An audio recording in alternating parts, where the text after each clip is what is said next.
update po tayo dito sa Calixto F1. Ayun, so tuwing hapon na kasi umuulan ngayon mga kagulay, kaya napakita ko sa inyo yung aking ginagamit na fungicide. So ito para sa mga katalong natin na nais malaman kung ano ba ang pwedeng i-spray pagka ganitong maulan na ang panahon. So ay katunayan ngayon ay nag-i-spray pa ako at ayun, may load pa to, may laman pa.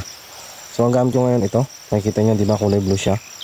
So ito ay nilagyan natin ng car top.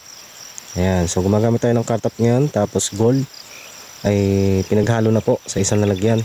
So binuhos na po dyan yung pulbos na car top para may halo dito sa gold.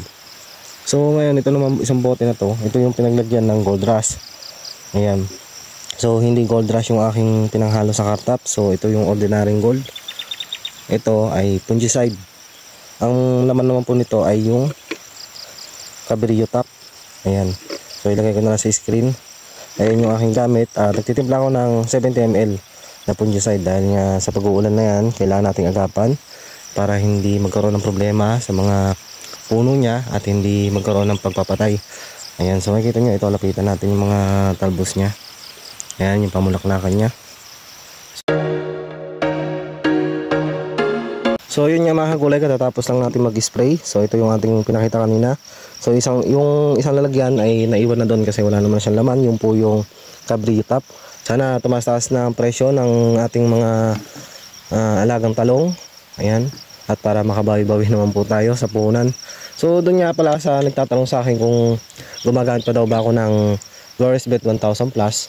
Yes, opo, gumagamit po ako. Pero sa ngayon wala po akong dala. Kasi hindi ko naman po siya hinahalo dito nga sa aking mga insecticide at sa mga fungicide na ginagamit.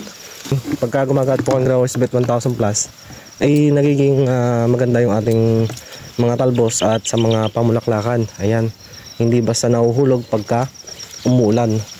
So mataas po ang kanyang calcium.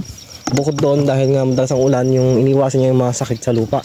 Kita nyo, katapos nga lang ng ulan, halos magdamag kagabi umulan. Yun ang kagandahan pag gumagamit po tayo ng Glorious Bet 1000 Plus. Kahit na mag-ulanan pa yan, ayan, so hindi po maglalagas basta-basta yung kanyang mga bulaklak at ito nga ay mataas sa kanyang calcium. Inalagaan niya yung kanyang mga pamulaklakan pagka nag-a-apply po na tayo nitong ating Glorious Bet 1000 Plus.